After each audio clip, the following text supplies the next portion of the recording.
Hey everyone, it's time once again to ask one of my favorite questions. What are we doing? My name is Phil, and you're listening to The Lip. Yes, what are we doing? That is the question that I'm going to ask, and I'm asking it for the sixth time. And trust me, once again, I'm not sure that anybody can really answer the question, but I still want to ask it just because of a few things that I've seen just a little while ago, and it just, I don't know, it just really makes me want to know, what are we doing? I can only imagine that all of you have questions very similar, if not the same as the ones that I'm asking for certain reasons, because let's face it, a lot of these questions, and I do mean questions because the things that people are doing make you really wonder why. And again, what are we doing?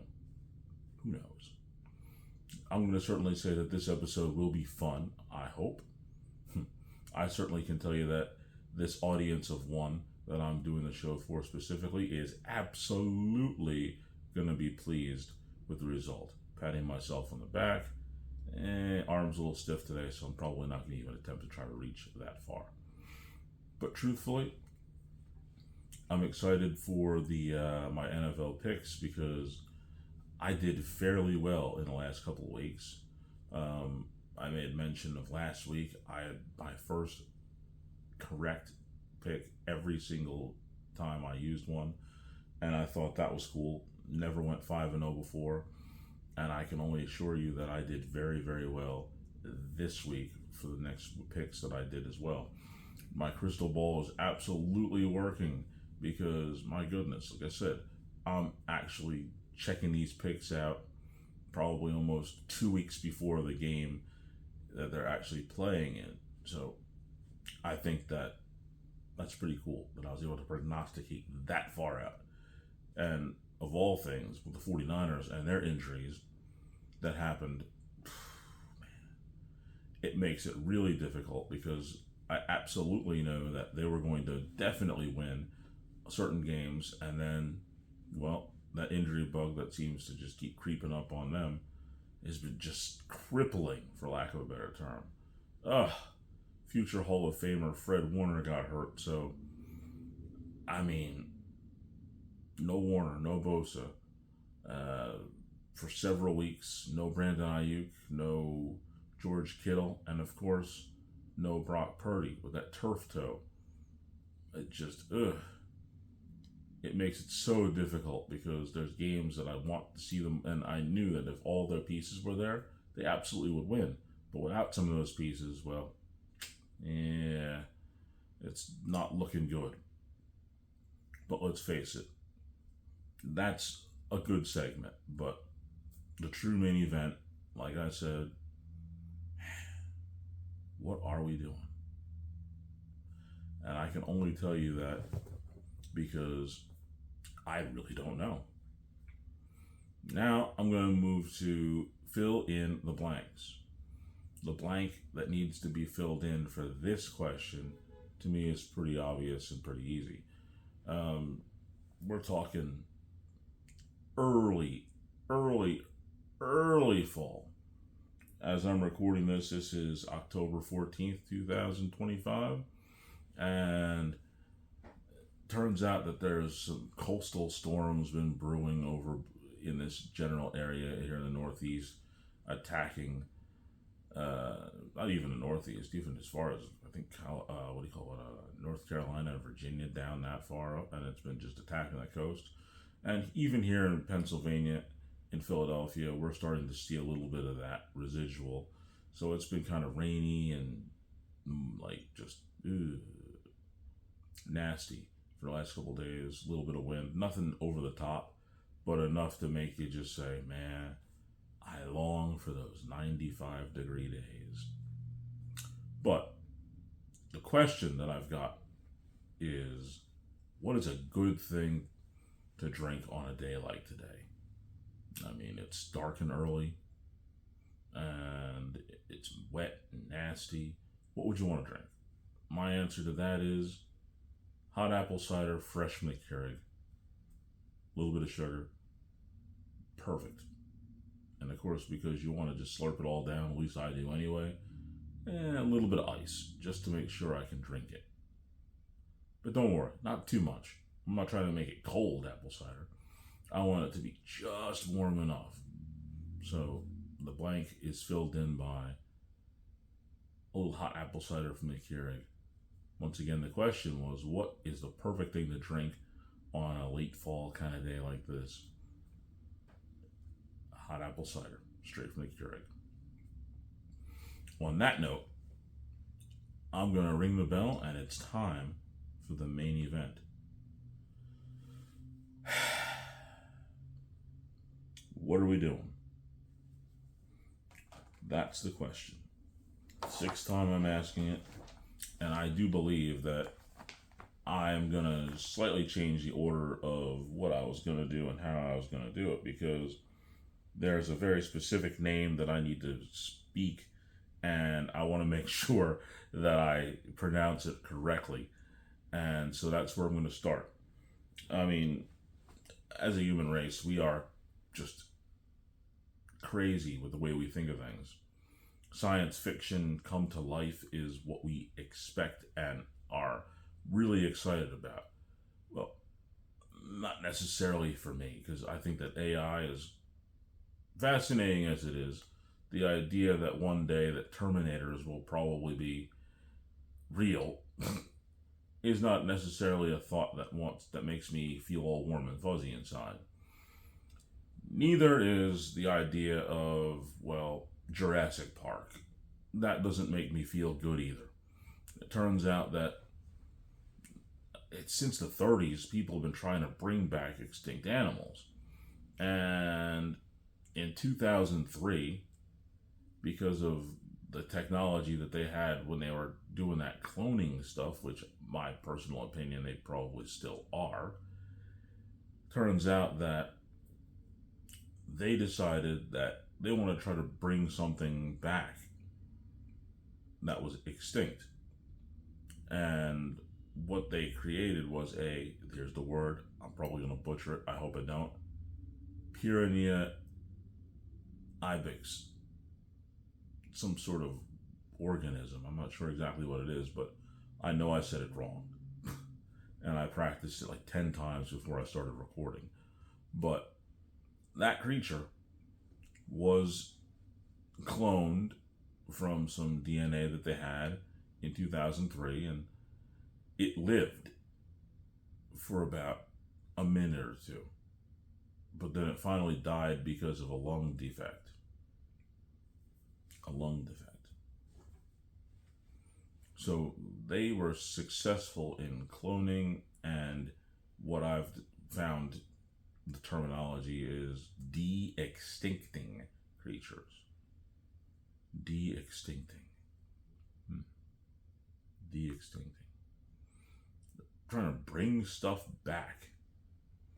And well, they tried to bring this creature back, but it was alive until that, like I said, a lung defect killed it a couple minutes later. And that was 2003. 22 years ago. You can't tell me that A, the cloning technology hasn't gotten better, and B, the scientists haven't gotten smarter, and C, they haven't tried to consider what they could do with other creatures, maybe a little bit more solid DNA, maybe a better cloning technique. You can't tell me that they haven't gotten better at this. And as evidence, people have been talking recently as this year where they want to try to bring back the woolly mammoth. The woolly mammoth. That giant elephant-like creature covered in fur. Kids would know it from Ice Age.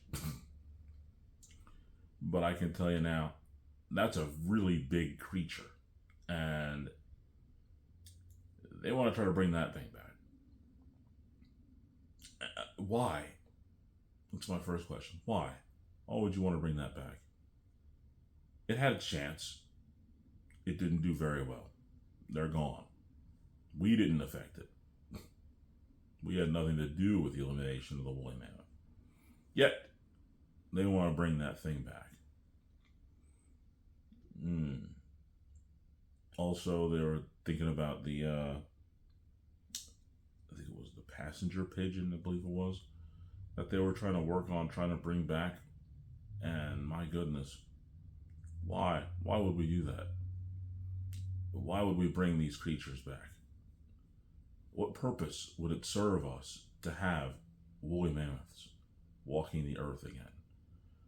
I'm starting to wonder if when the Utah Hockey Club decided to change its name after it left the previous location to become the Utah Hockey Team, I wonder if the scientists and what they were trying to do had any effect or impact with the fact that the Utah Hockey Team has decided to call themselves the Mammoths.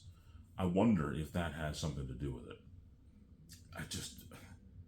I don't know. And that's just a little unnerving, but the idea that they want to bring that back is otherworldly troublesome to me.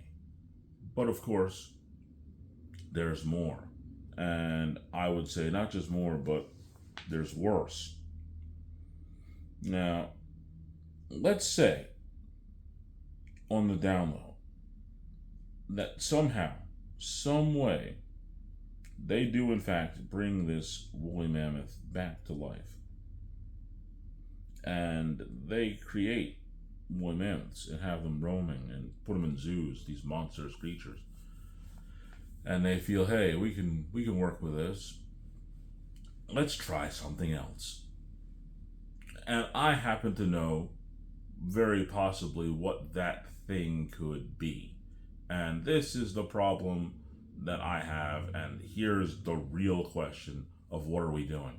Because you get this slippery slope thing happening.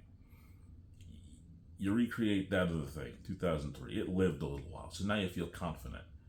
Then you go and you create a woolly mammoth. Let's say they do succeed, and now we have two woolly mammoths actually walking the earth. Just a nightmare. But now comes the real problem. Not long ago, they had another creature, a predator of all things, and they discovered that it had broken ribs, and inside the broken ribs was blood droplets inside, fossilized blood droplets. And of course, what do blood droplets contain? They contain creatures' DNA. Now, since these scientists, let's say, theoretically would be able to create the woolly mammoth again, what is to stop those same mad scientists from deciding that maybe we could use some of the blood from the inside of the ribs of this other creature, this predator, and bring it back to life and put it in zoos? It would be a terrible, terrible thing, because the creature that they found the broken ribs and found this blood droplets in would be the worst possible scenario for human life. Because the creature that they found these droplets in was a fossilized Tyrannosaurus Rex. So, you see how bad this could be. Anybody who's watched Jurassic Park will tell you, I mean, I'm not a fan of the movie, but the idea of being able to bring creatures like that back, it doesn't go well. Not at all. What are we doing? Because truthfully, if you can create a woolly mammoth and you have the means to create a T-Rex, I'm pretty sure that these guys wouldn't hesitate to try it. And just the fact that they would try it would be enough to be a problem for humanity. And I'm just going to say it, these people have got to be stopped. We can't allow them to do things like that. And like I said, I'm not a big fan of the Jurassic Park series, but a line that Jeff Goldblum said in that series certainly applies to reality right now because of the fact that they're trying to recreate the woolly mammoth, and the possibility is there that they could recreate a Tyrannosaurus Rex. Jeff, your cue. Just because we can doesn't mean we should. What are we doing? Only thing I could say right now is, well, if somebody does go ahead and create the T-Rex from these blood droplets and actually clone one of these monsters, at this time, and only at this time, what I recommend and hope that other scientists decide that, well, we in fact do need AI to create Terminators to stop these dinosaurs and re-extinct them instead of de-extinct them, so that we will actually have a chance to survive. But of course, once we've created the Terminators to eliminate the dinosaurs, the Terminators will realize that we would only create problems for humanity, and the best way to solve those problems would be to eliminate humanity, and then we would have to deal with the Terminators. And again, we know how bad that ended. So, it's just not looking good. It's really not. It's amazing how life often imitates art. And unfortunately, I hope that that truly never happens. Alright, now that that nightmare is over with, let's move on to something more, well, I can't say it's less aggravating, but it's certainly something that was difficult for me to deal with. I believe it was last year, my daughter got me into my first ever anime series. Now, I've always been the kind of person who was like, well, you know, realistically, when you look at it, cartoons that I used to like watching back when I was a kid, like Voltron and Thundercats, realistically, when you look at the breakdown and how they moved and how they worked, really that was anime. It really was. The very core of how they do it versus what you've got right now, it really was anime. Transformers and Voltron was really it. But now, my daughter got me into Demon Slayer. And my goodness, I'm all in. All in. I've watched every single episode, every single second, all the way up into the present. And I'll say present as in the movie that came out in theaters here in the United States. I was unaware of Demon Slayer completely until last year, and I find it very interesting. It's a good anime. One of my favorite ones, one of my favorite shows now. It really is. Like, I can't get enough of Demon Slayer. Now, having said that, the movie came out in theaters in Japan, and one of the things that was cool about that was there was a movie that preceded it prior to that, which of course I'm going to make a nod to, who is one of my favorite characters in the Demon Slayer series, the mighty Flame Hashira, Kajuru Rengoku, was the ultimate, no other way to put it, he was the star and featured member of the Demon Slayer Corps in the Mugen Train arc movie, which was, you could almost consider a second season of Demon Slayer. Now, that did very well, and it had high marks, and it was the best rated anime in Japan up until that point. Now, people have gotten into, not just me, but people are saying, oh, the anime community is like, Demon Slayer is not the best anime that there is. And yet, people like animes like Demon Slayer have gotten my attention. And apparently they've gotten the world's attention too. Because, like I said, on my mother's birthday, actually, September 12th, Demon Slayer had another movie that they put out in theaters in both Japan and here in the United States and abroad. And it turned out that this movie did super well in Japan, and then it did epically well here in the United States. Turns out that Demon Slayer ended up making more money than the following movies. And when I say these movies, it should make you really realize how big Demon Slayer has gotten. It made more money than, and we're not talking about just in opening weekends, we're going to go worldwide.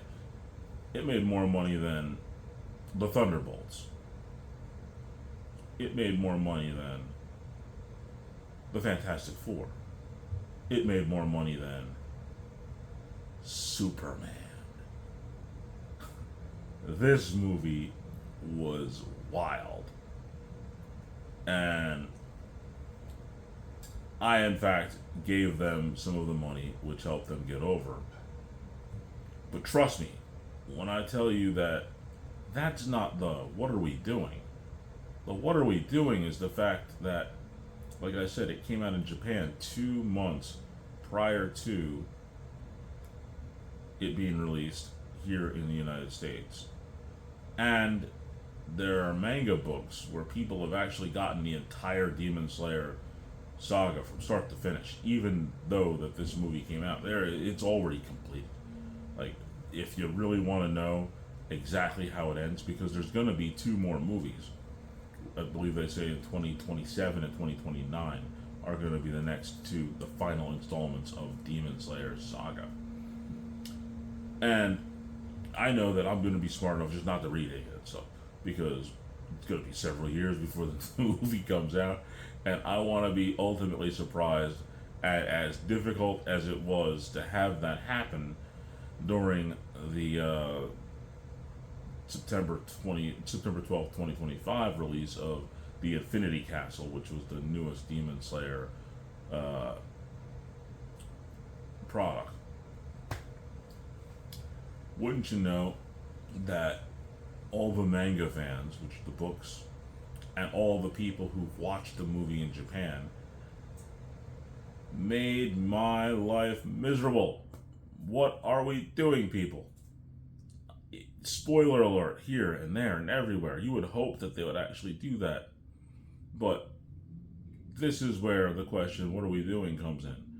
They knew that they were going to have that movie out 2 months in advance. There was plenty of time for them to watch that movie 5, 10, 12, 20 times before it ever came out. Not to mention the fact that they could have read that manga about that Infinity Castle arc part 1. They could have read it 1,000 times before the movie ever came out.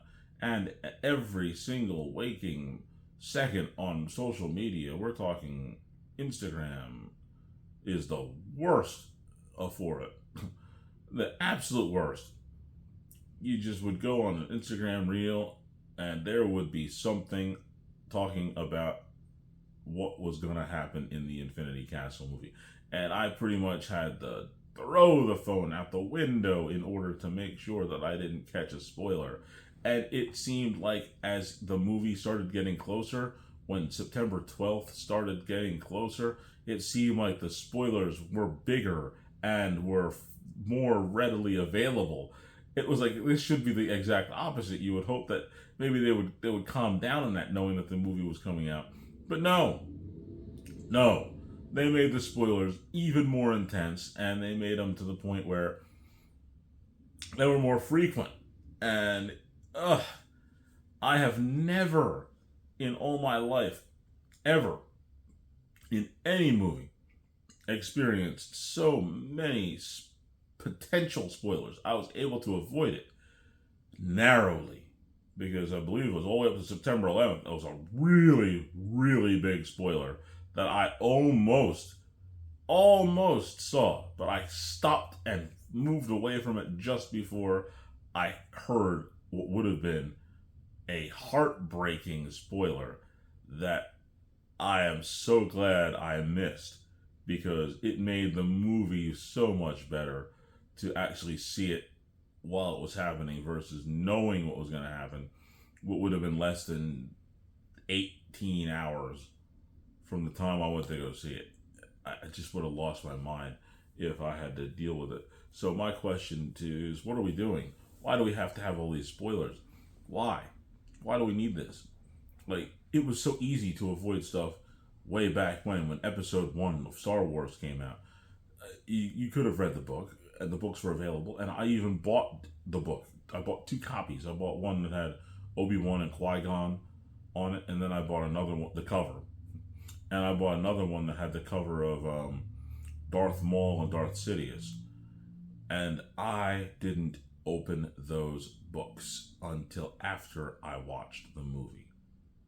Because what would have happened had I done so? I would have missed the ultimate spoiler, in my opinion.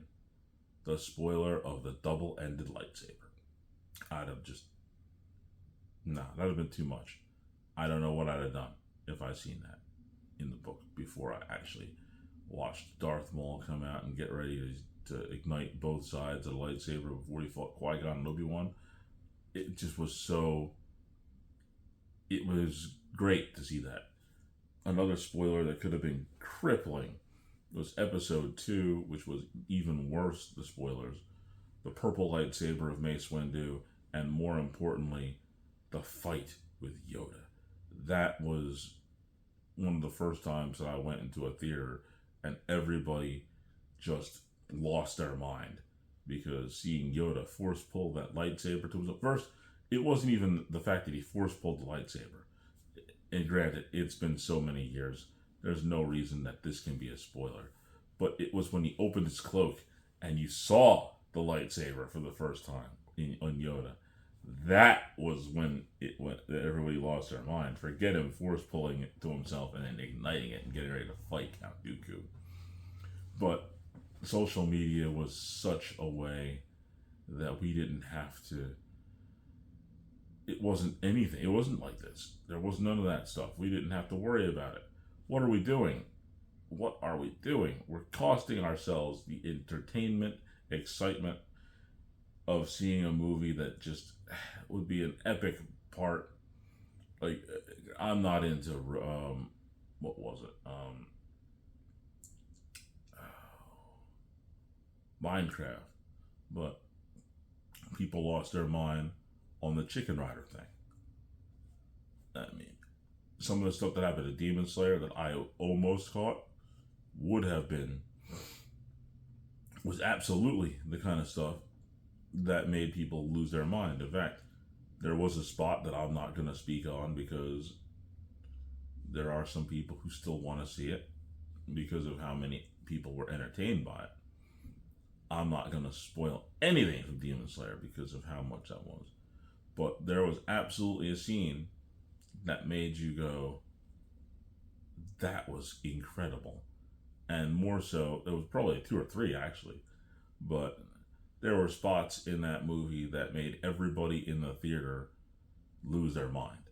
And to have lost the opportunity to experience that firsthand and be like, in the moment, that's just, social media just kills that sometimes. What are we doing? We need those moments. It's the stuff that makes the entertainment that we do more entertaining, having those opportunities to see that sort of thing. And boy, we don't get that all the time. And social media makes it even harder now than ever to contain those few precious moments that become pop culture icons. And at the end of the day, I think it's real clear that some of those moments in Demon Slayer will become just that. Now, I'm going to talk about food again. I don't know where we're going to go with this, but my question of what are we doing certainly does come into play here. We're going to start with the most recent and then go back to the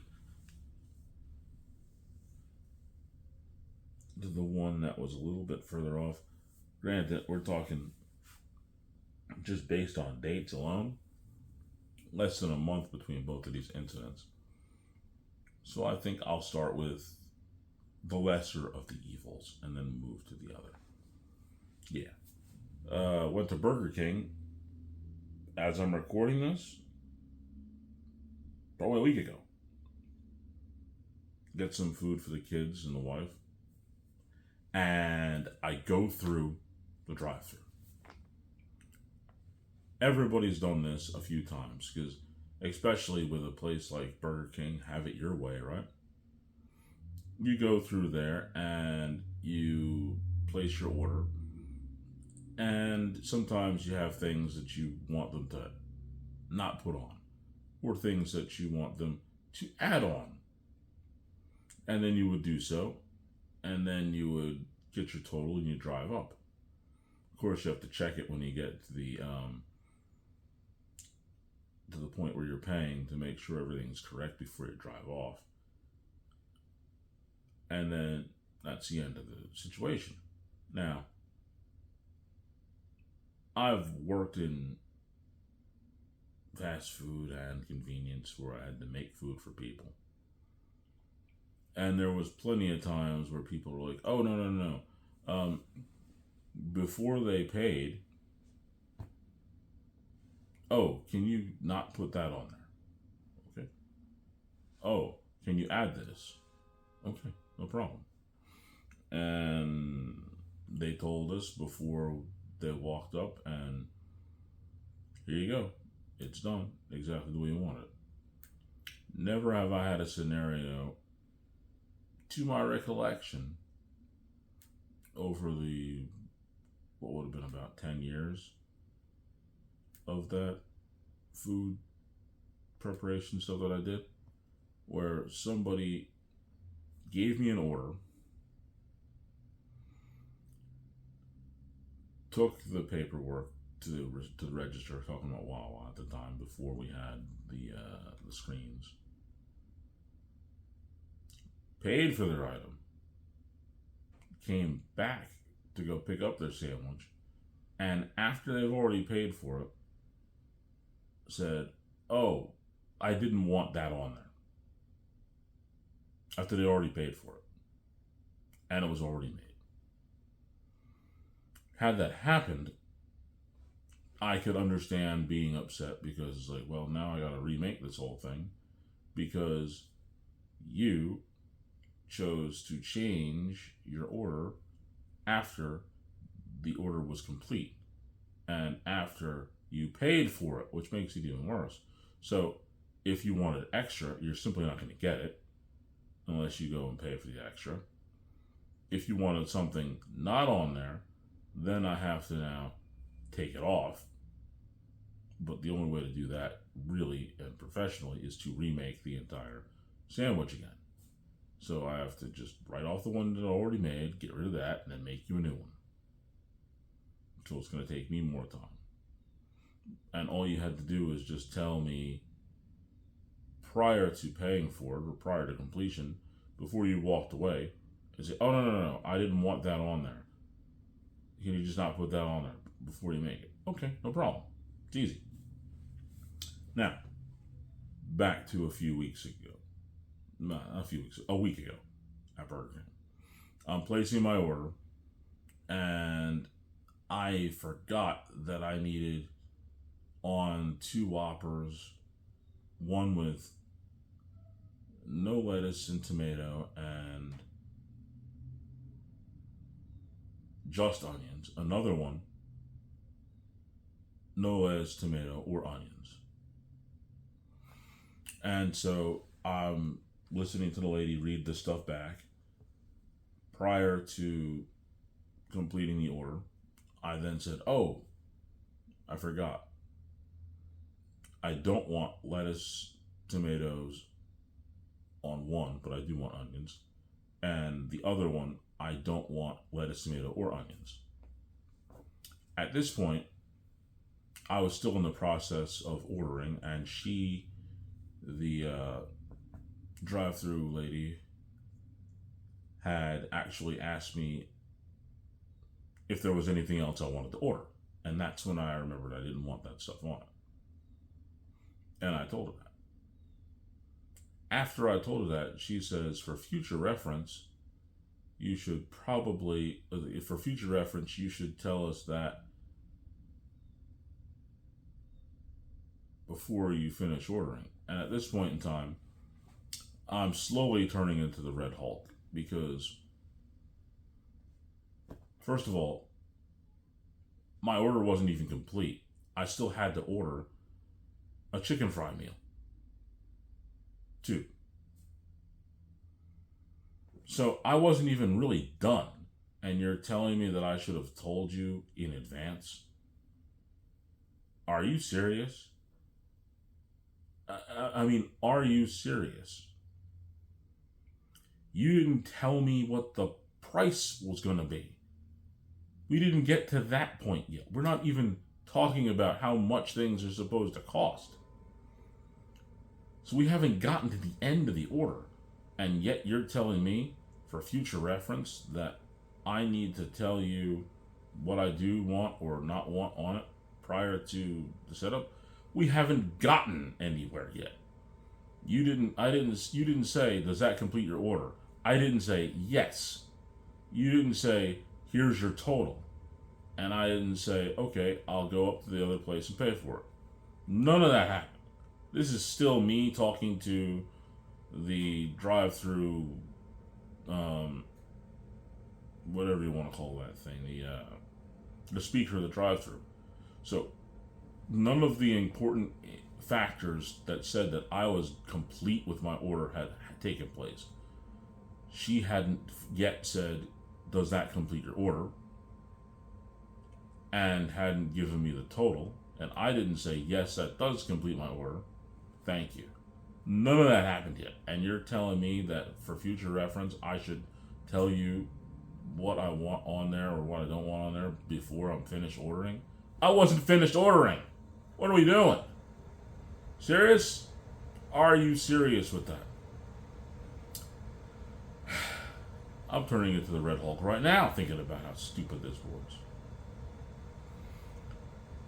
But of course, I then, as the flames were burning through my car seat as I'm turning into the Red Hulk slowly, I drive up, I give her my card, I do everything in my power just give me my order, give me my money, take my money, give me the card, thank you. And of course, the second I got to the spot where the food showed up, I made sure to check everything like 3 times to make sure it was all there. Because if you're unaware of when the ordering process is over, I strongly question whether or not you understand what I actually ordered to begin with. So there's no question I needed to double check my order. And somehow, some way, everything was correct. And I drove away. And the Red Hulk subsided. And I began to cool down. And I drove away successfully. What's going on? Why? What's wrong with people? I don't get it. That's why I asked the question. What are we doing? And now more food mishaps. Going back to my mother's birthday again. Probably for a year or so, give or take, we were talking about going to Outback. And I had really thought about it, but there was one that's relatively close to where I live, and I said, eventually we're going to have to go there. And eventually, never really happened. Up until it was time for, my aunt wanted to do something for my mother's birthday because she turned 70 last month. And as we thought about it, we said to ourselves, you know what? This could be the chance to finally go to Outback. And we said, okay, this way it's locked in. We know we're going. And so that's what we did. Had some friends and some others show up. And someone who I expect in the near future will be a guest on the show. Dropping that little nugget. But I will say this. We went there and we were expecting to have an absolute great meal, which of course most of us did. We occupied, as a group, one, two, three, we occupied 4 tables. Now, the one waitress, and the thing that's interesting about it was we actually set this up and had reservations for those 4 tables. So we knew that we were going to have a fairly large party. And they knew that we were going to have a fairly large party. And they gave us one waitress. Granted, one waitress or waiter is usually good enough to handle a situation without any issues. Now, granted, I understand how sometimes people have issues where they want to take a little bit more time looking at the menu. And there was a group of people that were at my table who actually had to leave a little early. So we made certain to make sure that my table had ordered first so that we could get those people in and out. And then the other 2 tables, the other 3 tables, rather, were going to be there for the long haul until the end. So they could take their time placing an order and getting it ready. Now, my table got ordered. The other two other tables got their food ordered. And then the table that had my youngest daughter, Maggie, and my cousin Tiffany, and her kid, which is really the potato. She wasn't going to eat anything.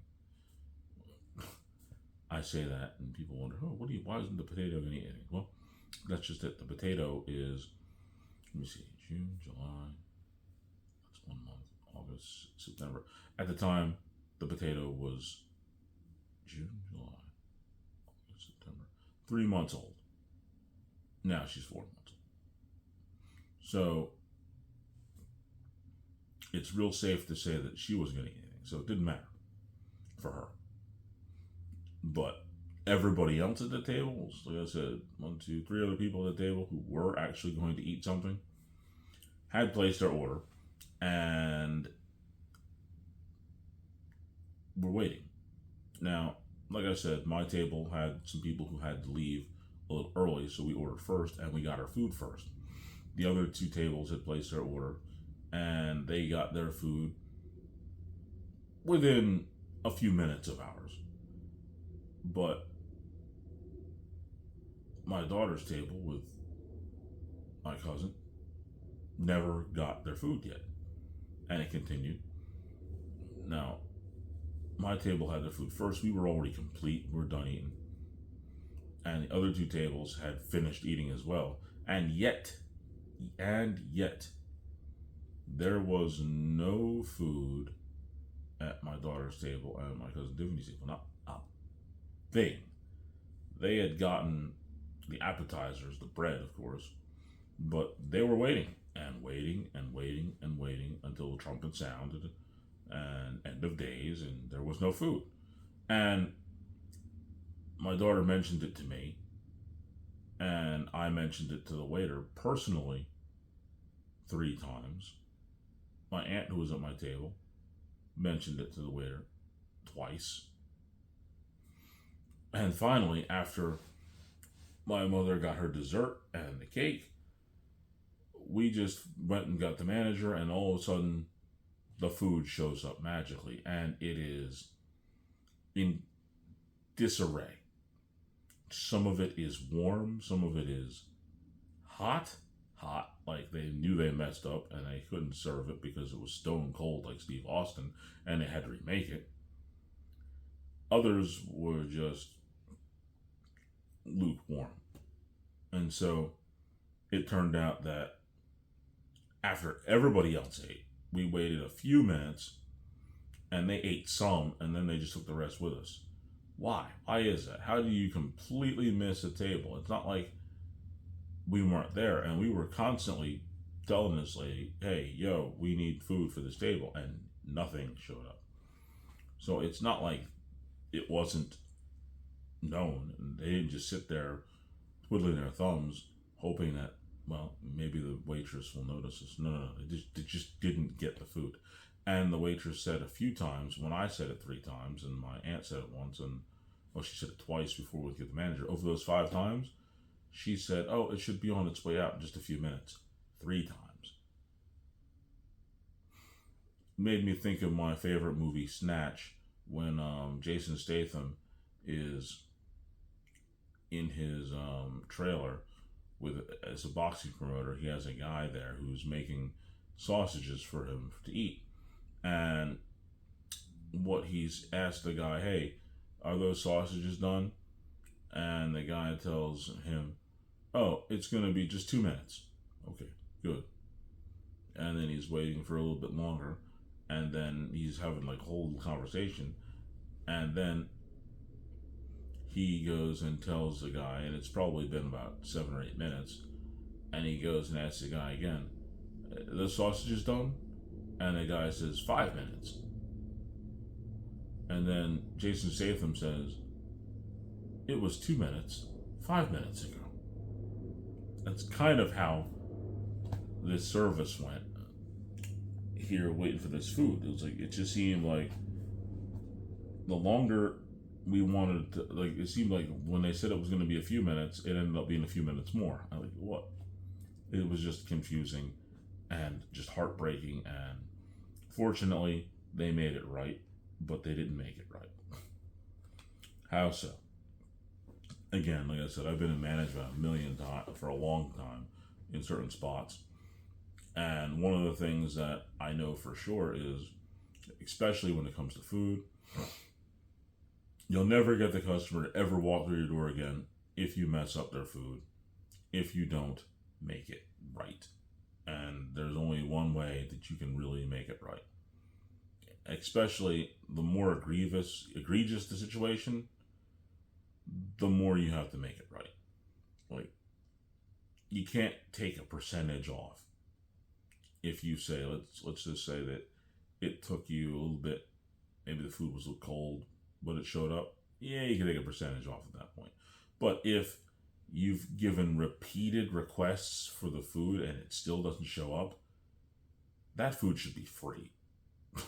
And granted, I've written off a thing here or there when I was working at Wawa because I analyzed the situation and it looked like, well, we messed up. I'm just going to give it to you. And those people came right back through the door every time. And as a result of that, whenever I've had a situation where food was off in some way, I would speak to the manager and I would do whatever I could in order to make sure the manager made it right. And 9 times out of 10, the manager would give me that item or even cover the entire bill because of the mistake that they had made. Now, this is that 10th time. They only took 25% off the bill because they delivered the food and it was poorly delivered, and the people had waited the entire meal to get their meal. Like, everybody else is finished, dessert and all, and they finally got their meal. In my opinion, had I been the manager of that Outback, I absolutely would have, at the very least, I believe what they did was they gave us 25% off and those meals were covered. Now, my whole thing is, something like that, I wouldn't have just covered the meal. I'd have given them a dessert as well. Because for those people specifically, now their whole experience was messed up. So the very least I would do is I'd give them a dessert too. And that's where that 10, where they didn't really fully do what they could have done. They could have done a little better on that. And I think that the 25% was nice and the meal for free was nice. But I think because of how long and how the situation was going, I think they could have done a little better. That's just me. But it is what it is. And I still wonder the same question that I've been asking this entire time about that Outback. What are we doing? What are we doing? Finally, The last piece of the main event. This one I take very personally, and I mean very, very personally. This is where you get me wringing my hands because I just find this to be a point of like, what are we doing? Now, I'm going to tell you that all these things are reasons why I could feel entitled enough to do what this person did. But I never did any of those things.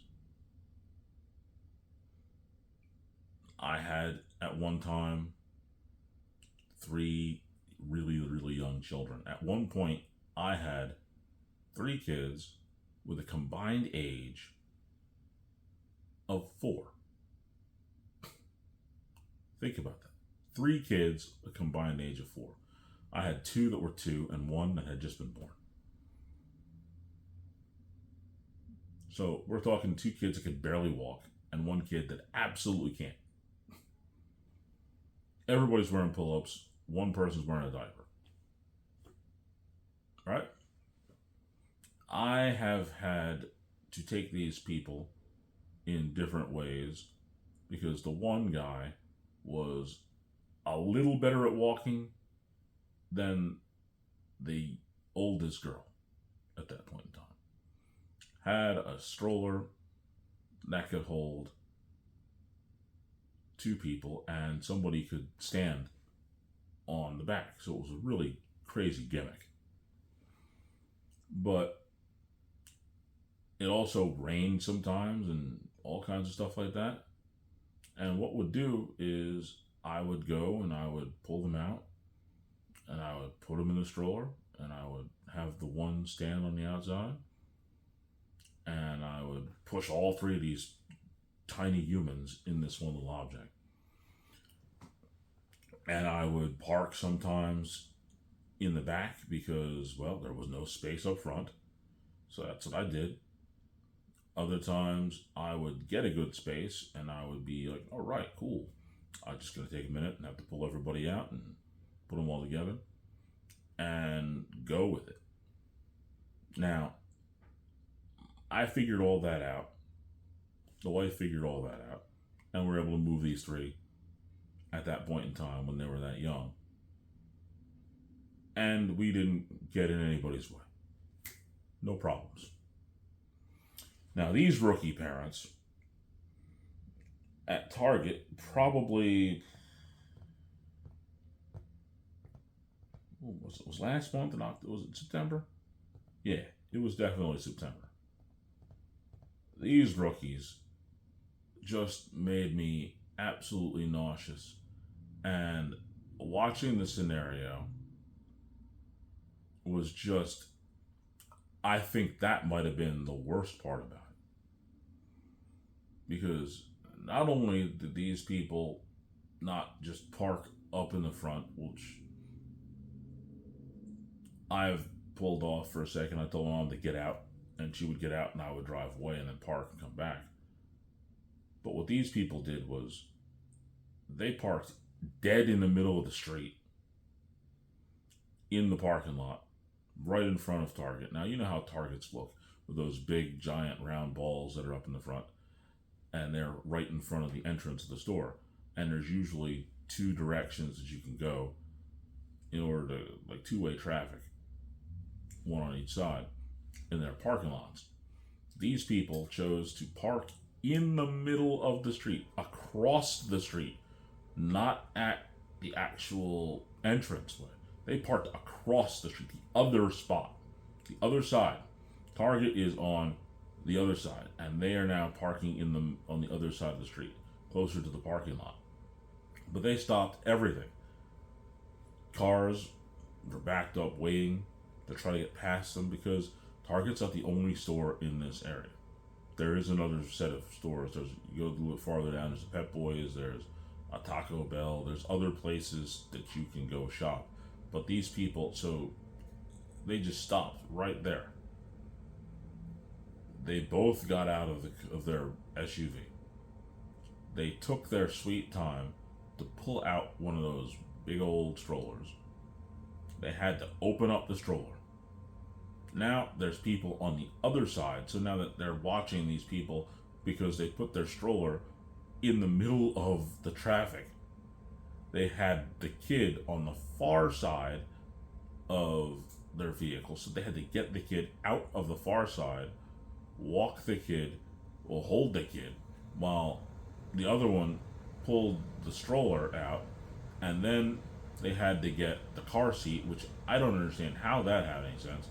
They took the kid out, held the kid, then took the car seat out, put the car seat in the stroller, walked around, put the kid inside the stroller, and then proceeded to wait there for a little bit longer until the kid was now back in the stroller, because they had to put the kid back inside the car seat. And then they locked the car seat into the stroller. And then they proceeded to go. This whole process was taking forever. I mean, when I'm saying this is not a quick process, I mean, it's not a quick process. On both sides, while these people are holding up traffic for what was literally somewhere in the neighborhood of 10 minutes, because I had to walk my 70-year-old mother and my two kids, the girls.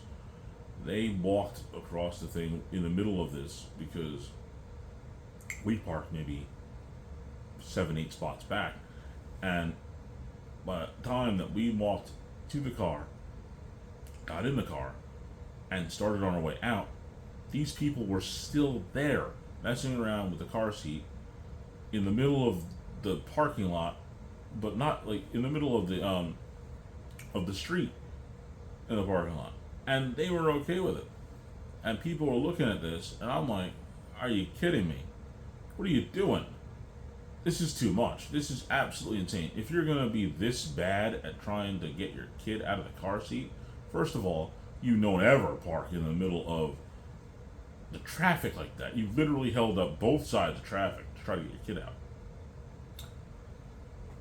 If you know you're gonna be that slow, you need to park, because first of all, you shouldn't be parking in the middle of the traffic anyway to do this. And you're not even on the same side as the store. You're on the other lane. What are you doing? And what are we doing? Why do these other people allow this to happen? I'm watching this, and like I said, this whole process had to take more than 10 minutes, because after we got to the car and we were on our way out, there was like 6 cars in both directions who were completely stopped because they couldn't get past the scenario that was going on. And it just made no sense. None at all. When all you had to do was park your car, like, I'll even go as far to say, let's say the wife had a C-section and she was having issues, right? You could still park the car. You could still get the kid out of the stroller. You could take all day long. Target doesn't physically get off its foundation and move farther away, which means wherever you parked, Target's still gonna be in the same spot when you get there. Okay? I ain't gonna move. It's gonna be in the same place. You can take your time to get there. It's not gonna leave. And when we did this at the time, it was like 11 o'clock. So it's not gonna close unless you park, I don't know, 30 miles away and then walk up. Then maybe it might take you 8 hours to walk there with the stroller. If the lady had a C-section, she might want to stop a few times to rest, and you might miss the store closing. But outside of that, there was, like I said, I parked 7 spots away on my section. There was 2 or 3 spaces that were closer than that, and then there was a lot of spaces beyond that. So it's not like you didn't have. And even better still, if you're going to take up that much space and use up that much time, You could have taken one of those spaces that had nobody around you, and you could have worked all your crazy rookie nonsense and done all that stuff in a parking space where you had more room. And you still wouldn't have been farther than 15 car spots away. You'd still have plenty of time and plenty of space. Rookies. Rookies, rookies, rookies. All I can say is, if I was able to take my 3 kids that were that small by myself and park and get them in and out efficiently within less than 3 minutes, in and out of the car, both directions, the longest part would be to walk them into the store going shopping. If I could do that with 3, and sometimes at that stage, because they were so small, I had to change somebody before I got out. So let's say maybe that was the problem. Maybe they had to change somebody. That makes it even worse. They had that one kid, and they had to change that one kid in the middle of the street before you walked across in order to go to the Target. You definitely should have just pulled into the parking lot, changed the kid, because usually it's a good idea to do that anyway before you go to a store. You want to check the kid out. You might as well change them right then in the car before you go into the store, because you have a better chance of maybe finishing your entire shopping trip and not have to take the kid to the bathroom. Rookie mistakes. Maybe it was because I'm going to go ahead and say it. We were better. We were better. We thought to ourselves, what is going to be the most convenient way to move these 3 children? What is going to be the most effective way for us to do what we've got to do and not interfere with other people's lives? I don't know. Maybe that's just the way we thought. I don't know. I don't know. I don't get it. I never, ever, ever, ever will get it either. And the best part about it, like I said, is I was on my way out. All the kids were in there. My mother was in there, and we were turning out. And like I said, there was 6 deep in both directions. I barely made it. I had to pretty much put gravedigger tires on my car in order to just drive over everybody in order to get out because of waiting for that nonsense. Because even the 10 minutes that it took me to get into the car and everybody out, they were still there waiting, and we were leaving and they were still there. My best guess is I could probably drive back to that Target right now as I record, right here, October 14th, 2025. And this happened sometime in late September, and they're probably still there. And there's probably no end to how many cars are waiting for them to leave. On that note, I'm going to ring the bell and end the main event. Whew.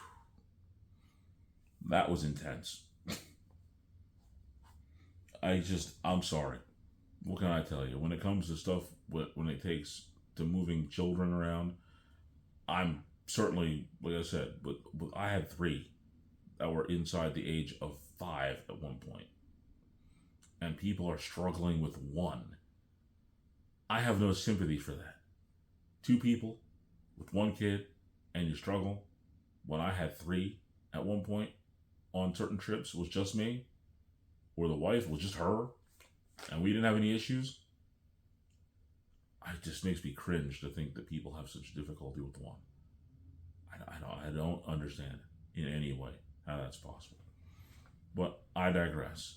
I need to go to continue the Red Hulk version before I lose my mind. And I'm going to go ahead and do the Spear of the Week. And it could be a double spear this week because both of those situations aggravated me to no end. Those parents that just decided that their snowflake was so precious that they needed to clog up all the lanes of traffic before people try to get into a store. And then the Burger King drive-through lady who essentially was trying to give me a heads up of what I should do when I was placing an order. I'm not even going to go any further into that. But those two, both the Burger King drive-thru lady and those really poor rookie parents, they're the spears of the week, no doubt. All right.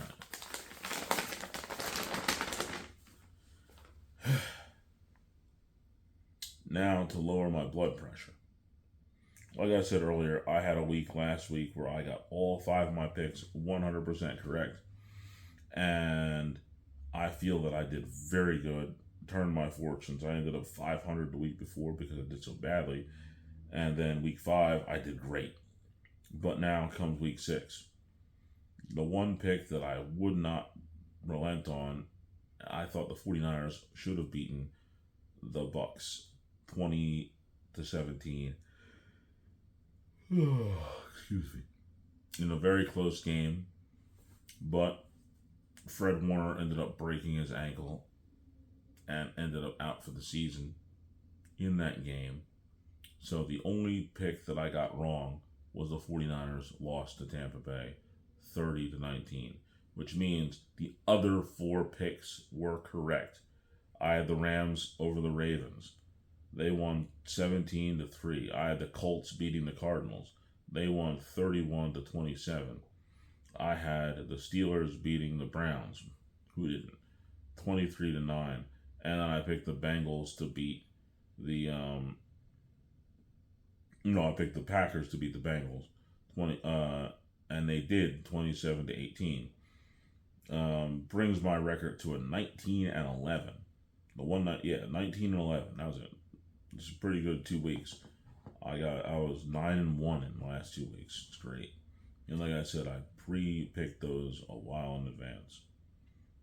Now, I have Steelers and Bengals for this week, week 7.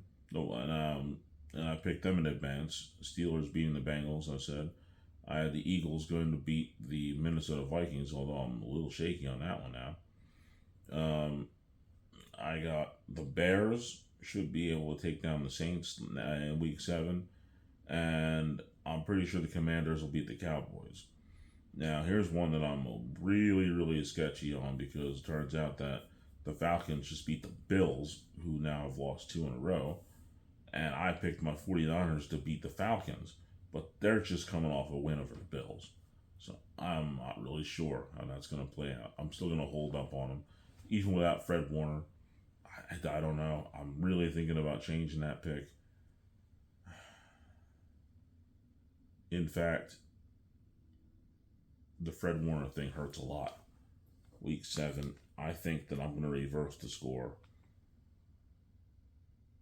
That's what I'm going to do. I'm going to reverse the score. I think the 49ers lose to the Falcons. Instead of win, I think the 49ers are going to lose to the Falcons.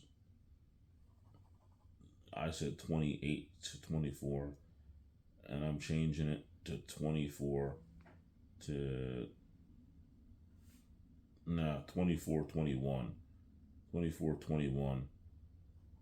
I think the 49ers lose 24-21 to the Falcons. I'm changing that call.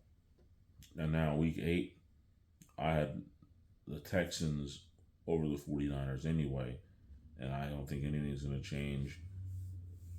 If they do, I might change it if I find out that George Kittle or Ayuk or Purdy come back for week 8. But as of right now, I'm going with the Texans. The Jets are falling apart. I feel pretty good that the Bengals, as bad as the Bungles have been, they're still better than the Jets. 21-17 for week 8. Bengals will win that one, I'm pretty sure. Cowboys, man, they're done. Broncos, they are looking like, in my opinion, they could be the best team in the AFC. So I like the Broncos 30, Cowboys 21. Packers and Steelers, I think the Steelers just a little bit over the Packers, 27-23. And the Commanders and the Chiefs, Commanders are on a little bit of a slide right now, and the Chiefs are moving their way up right now. I see the Chiefs actually beating the Commanders 38-35. So one more recap. Week 7, I have Steelers winning against the Bengals, Eagles beating the Vikings, Bears beating the Saints, Commanders beating the Cowboys, and the Falcons beating the 49ers in Week 7. Week 8, I'm saying the Texans will beat the 49ers. The Bengals will beat the Jets. The Broncos will beat the Cowboys. The Steelers will win against the Packers. And the Chiefs will beat the Commanders. That's my Week 8. And now it's time to shut down the show by starting off by saying you can check me out on Instagram, Philip Henderson 5102. Join us. There is always room for one more on the Lit Facebook page. The Facebook group is always looking for one more.